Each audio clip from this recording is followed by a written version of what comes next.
క్రీస్తునందు ప్రియులారా, మీకు శుభములు వందనములు తెలియజేస్తున్నాను. అనుదిన ధ్యానమునకు స్వాగతం. ఆదికాండము 5వ అధ్యాయం ఈ దిన మన ధ్యానాంశంగా ఉంది. ఈ అధ్యాయంలో ఆదాము యొక్క వంశావళి చక్కగా వ్రాయబడుతుంది. ఎంత ఆశ్చర్యం అంటే, మన పితరులు వాళ్ళు బ్రతికినటువంటి సంవత్సరాలను చూస్తే దేవుడిచ్చినటువంటి ఆ దీర్ఘాయుష్. ఆదాము చూడండి, 5వ వచనంలో 930 ఏండ్లు ఆదాము బ్రతికాడు. ఆ తర్వాత షేతు 912 ఏళ్ళు బ్రతికాడు. ఆ తర్వాత ఎనోషు 905 ఏండ్లు. ఇలా చూస్తూ వెళ్తే వందల సంవత్సరాలు, 300, 500, 600, 900. నిజంగా ఎంత అద్భుతకరమైన విషయమో. ఆ దినాల్లో దేవుడు ఆ విధంగా దీర్ఘాయుష్ను ఇచ్చి ఉన్నాడు. ఆ తర్వాత నరుల ఆయుష్ తగ్గుతూ వచ్చింది, దేవుడే దాన్ని తగ్గిస్తూ వచ్చాడు. అయితే అదంతా ఇప్పుడు మన ధ్యానం కాదు. కానీ ఈ 5వ అధ్యాయంలో తప్పకుండా హనోకు గురించి మనం మాట్లాడాలి. హనోకు మనకు ఎక్కడ కనపడతాడు? 18వ వచనం నుంచి మీరు చూడండి. ఎరెదు 162 ఏండ్లు బ్రతికి హనోకును కనెను. హనోకును కనిన తర్వాత ఎరెదు 800 ఏండ్లు బ్రతికి కుమారులను కుమార్తెలను కనెను. ఎరెదు దినములనియు 962 ఏండ్లు. అప్పుడు అతడు మృతి పొందెను. హనోకు 65 ఏండ్లు బ్రతికి మెతూషెలను కనెను. హనోకు మెతూషెలను కనిన తర్వాత 300 ఏండ్లు దేవునితో నడుచుచు కుమారులను కుమార్తెలను కనెను. హనోకు దినములనియు 365 ఏండ్లు. హనోకు దేవునితో నడిచిన తర్వాత దేవుడు అతన్ని తీసుకొని పోయెను గనక అతడు లేకపోయెను. ఈ అధ్యాయంలో ఆదాము వంశావళిలో అనేకులు ఉన్న హనోకు గురించి ప్రత్యేకంగా కొన్ని మాటలు రాయబడుతున్నాయి. హనోకు అనే మాటకు డెడికేటెడ్, సమర్పించబడిన లేదా ప్రతిష్ఠించబడిన, దేవుణ్ణి వెంబడించిన అనే అర్థం వస్తుంది. అయితే హనోకు 65 సంవత్సరాలు బ్రతికిన తర్వాత మెతూషెలను కంటున్నాడు. ఆ తర్వాత హనోకు 300 సంవత్సరాలు బ్రతికాడు. ఆ 300 అందరికీ 600, 800, 900 బ్రతికారని రాశారు. కానీ ఒక హనోకు మాత్రం ఈ అధ్యాయంలో 300 సంవత్సరాలు అతడు దేవునితో నడిచాడు అని రాశారు. ఇద్దరు స్నేహితులు లేదా కుటుంబ సభ్యులు లేదా భార్యాభర్తలు, ఇద్దరు విశ్వాసులు, ఇద్దరు సేవకులు అనేక సంవత్సరాలు కలిసి నడవలేకపోతున్నారు. ఒకరికి మధ్యలో ఎన్నో అభ్యంతరాలు, వ్యత్యాసాలు, వివాదాలు కలుగుతూ ఉన్నాయి. జీవితాన్ని ఒకసారి మనం గమనిస్తే యవన కాలంలో, మిడిల్ ఏజ్లో, ఓల్డ్ ఏజ్లో స్నేహితులు, నెలవర్లు మారిపోతూనే ఉంటారు. అంటే నచ్చని విషయాలు ఎన్నో ఉంటాయి. ఆమోసు 3వ అధ్యాయం 3వ వచనంలో అంటాడు కదా, సమ్మతి లేకుండా ఇద్దరు కూడి నడుతురా.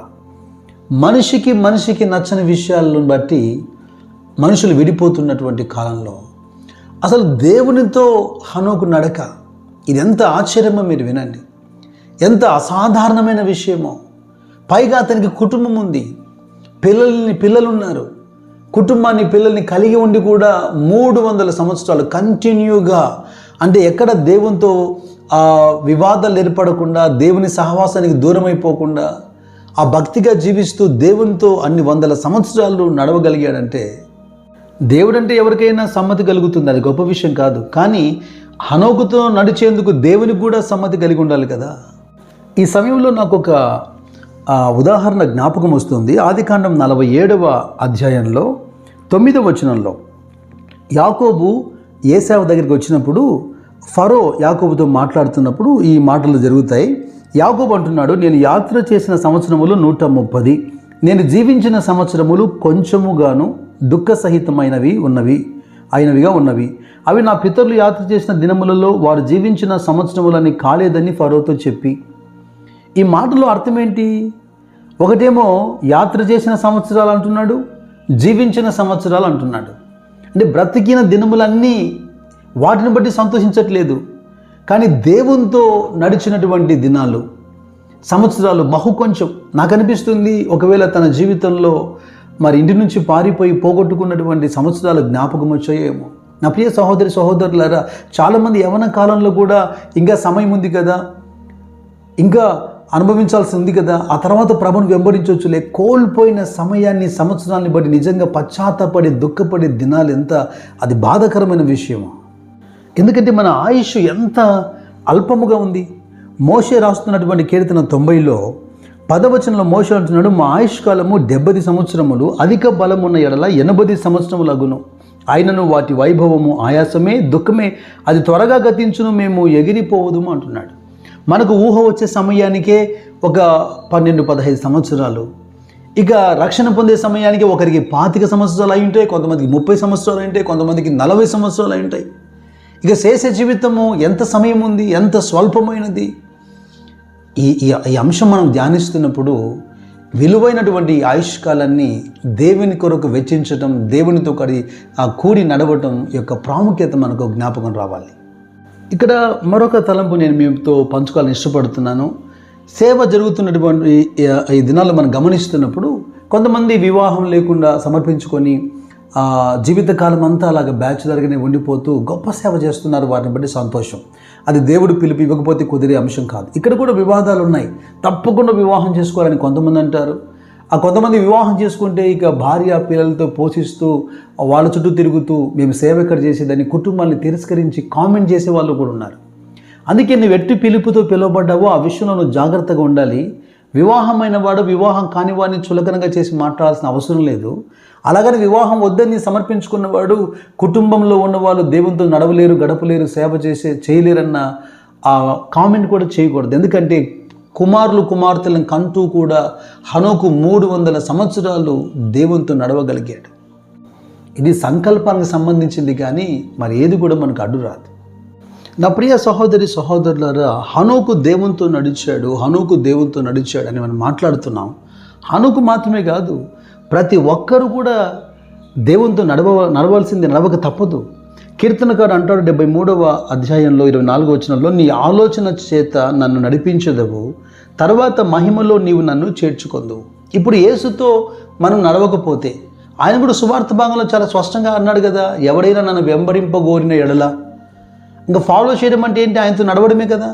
ఎవడైనా నన్ను వెంబడింపగోరిన ఎడల తను తాను ఉపేక్షించుకొని చెబుతున్నాడు క్వాలిటీస్ ఎలాగుండాలి, ఎలాంటి వాడు అర్హుడు. తను తాను ఉపేక్షించుకొని తన సిలువనెత్తుకొని నన్ను వెంబడించాలంటున్నాడు. మరో చోట అంటాడు, తల్లినైనా తండ్రినైనా అన్నదమ్ములనైనా భార్యనైనా తన దేహమునైనా, అంటే అన్నిటికంటే ఎక్కువ ప్రయారిటీ ఆయన వాక్యానికి, ఆయనను వెంబడించడానికి ఇవ్వకపోతే పాత్రులం కాదని. ఎత్తబడబోయే సంఘమునకు సాదృశ్యంగా ఉన్నటువంటి ఈ హనోకు గురించి హెబ్రీ గ్రంథకర్త కూడా 11వ అధ్యాయంలో ఒక మాట రాస్తున్నాడు 5వ వచనంలో, విశ్వాసమును బట్టి హనోకు మరణము చూడకుండానట్లు కొనిపోబడెను, అతడు కొనిపోబడక మునుపు దేవునికి ఇష్టుడై ఉండడని సాక్ష్యము పొందెను, కాగా దేవుడు అతని కొనిపోయాను గనక అతడు కనబడలేదు.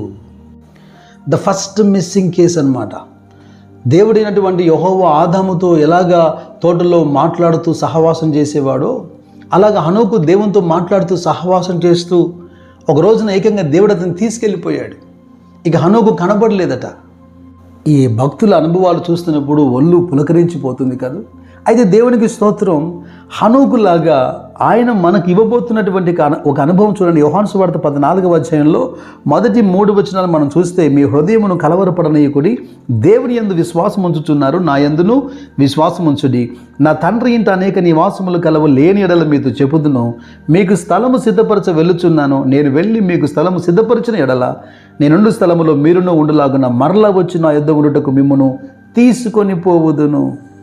మనకంటే ముందుగా ప్రభు వెళ్ళి ఆయన ఉన్న చోటున మనం ఉండులాగా మన కొరకు స్థలం సిద్ధపరుస్తున్నాడే. అయితే ఈ హనోకు లాంటి అనుభవం పౌలు తెస్సలోనిక సంఘంతో మాట్లాడుతున్నప్పుడు మొదటి పత్రిక 4వ అధ్యాయంలో 16వ వచనం నుంచి మీరు చూడండి, ఆర్భాటముతోనూ ప్రధాన దూత శబ్దముతోనూ దేవుని బూరతోనూ పరలోకము నుండి ప్రభు దిగివచ్చును, క్రీస్తు నందుండి మృతులైన వారు మొదట లేతురు, ఆ మీదట సజీవులమై నిలిచి ఉండు మనము. రెండవ రాకడ సమీపించినప్పుడు, రాప్చర్ జరిగినప్పుడు, మరి ఇంకా ఎవరైతే సజీవులుగా ఉన్నారో వాళ్ళు రెప్పపాట్లో మార్పు చెంది ఆ మీద సజీవులై నిలిచిండు మనము వారితో కూడా ఏకముగా ప్రభువును ఎదుర్కొనుటకు ఆకాశ మండలమునకు మేఘముల మీద కొనిపోబడుదుము. హనోకు కొనిపోబడ్డాడు. ఇక్కడ హనోకు వల్లే అనేకులు విశ్వాసులు కొనిపోబడతారు. అయితే ఇటువంటి అద్భుతకరమైనటువంటి అనుభవం మనం పొందేందుకు రోమీలతో పౌలు మాట్లాడుతున్నప్పుడు 8వ అధ్యాయంలో ఒక మాట రాస్తాడు. ముగింపుగా ఈ మాట మనం చదువుకుందాం. 11వ వచనంలో, మృతుల్లో నుండి యేసును లేపిన వాని ఆత్మ మీలో నివసించిన ఎడల, మృతుల్లో నుండి క్రీస్తు యేసును లేపినవాడు చావునకు లోనైన మీ శరీరములను కూడా మీలో నివసించుచున్న తన ఆత్మ ద్వారా జీవింపచేయును. దేవుని యొక్క ఆత్మ మనలో నివసించిన ఎడల, యేసుక్రీస్తు ప్రభు రక్షకునిగా అంగీకరిస్తేనే కదా దేవుని ఆత్మ మనల్ని నివసించేది. కనుక దేవుని ఆత్మ మనలో నివసించిన ఎడల క్రీస్తుని ఎలాగ లేపాడు మృతుల్లో నుండి, అలాగా మనల్ని కూడా సజీవులుగా ఆయన లేవనెత్తును. ఇక ఈ వాక్యం మనం ధ్యానించే సమయానికే మనము రకరకాల అనుభవాలు గుండా వచ్చాం. చాలా వయసులో మనం ఉన్నాం. ఇక శేష జీవితం అంతా విశేషముగా ఈ వాక్యానుసారంగా దేవునితో నడుచున్నట్లుగా మెగారుడై త్వరగా ప్రభు రాబోతుండగా ఆయనను ఎదుర్కొని ఆ కృప కొరకు మనం సిద్ధపడాలి. ఇక మన దినములను లెక్కిస్తూ జ్ఞాన హృదయం గలవారమై ఆయనను మనం వెంబడింపబద్ధులమై ఉన్నాం. అలాగ తగిన జీవితకాలం అంతయు ఆయనతో నడుస్తూ ఒక దినమున ఆయనతో కొనిపోబడే కృప దేవుడు మెండుగా మీకు దయచేయునుగాక. God bless you.